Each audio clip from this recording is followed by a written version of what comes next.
can be effectively turned into a business. Maybe there aren't enough people who have the problem, or there's not enough money or value that's tied to solving the problem, or something like that. But I think cultivating that thought process, right, so that your natural reaction when you see something that seems hard or difficult, or there's pain associated with it, if you can cultivate that thought process, then immediately you start to think of how can this be done more efficiently or more effectively, or at a lower cost, or in some whatever measure of pain, have less of that pain. Okay.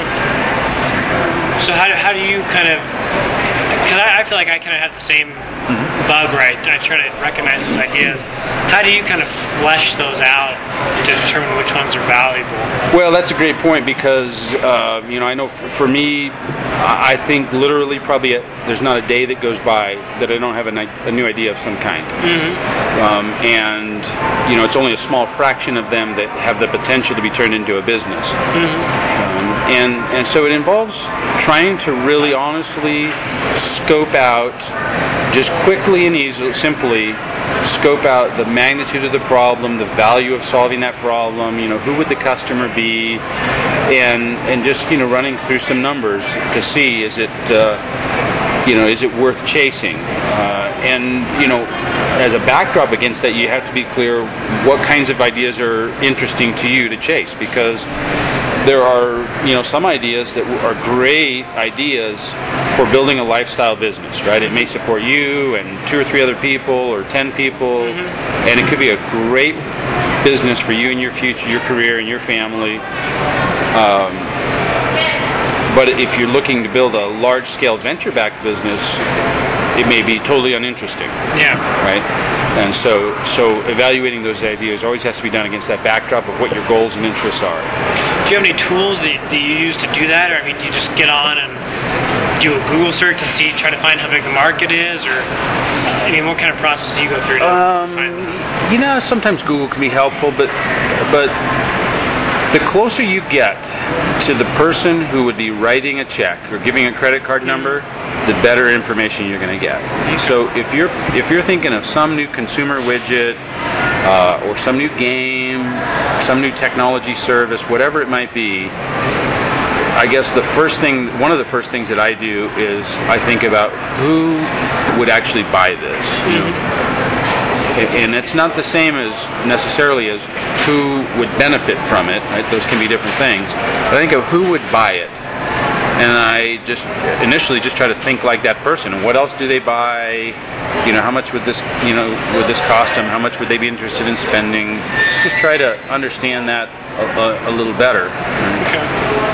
And you know, usually it doesn't, you know, especially once you kind of get in the habit of doing that, it doesn't take that long to work through it. You know, if you know, a lot of times you may have a friend, a neighbor, somebody in your, you know, civic group or church group, or you know, from your gym or wherever, you know them, who is connected to that, you know, to that business you're contemplating.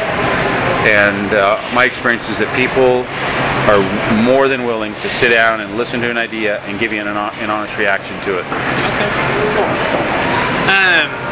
So you've had some pretty extensive experience in Silicon Valley. Why have you chosen to start this company here in Utah? And maybe talk a little bit why you feel Utah is a good place to start a tech business. Well, as opposed to one of those places. Yeah. So yeah, I spent 18-year career in Silicon Valley. Most of that time living there. There were a few years that I lived outside of Silicon Valley and traveled back on a regular basis. So, you know, every week I was on an airplane. And when I was ready to start another company, I looked specifically for a place. And I didn't want to take my family back to Silicon Valley. We have roots in the West, so I was looking for a place in the Western U.S.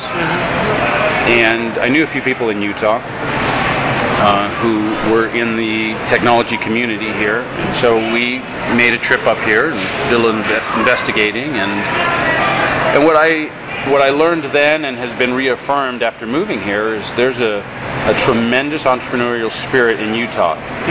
Frankly, very comparable to what I experienced in Silicon Valley. Much smaller in scale, of course, and much less experience.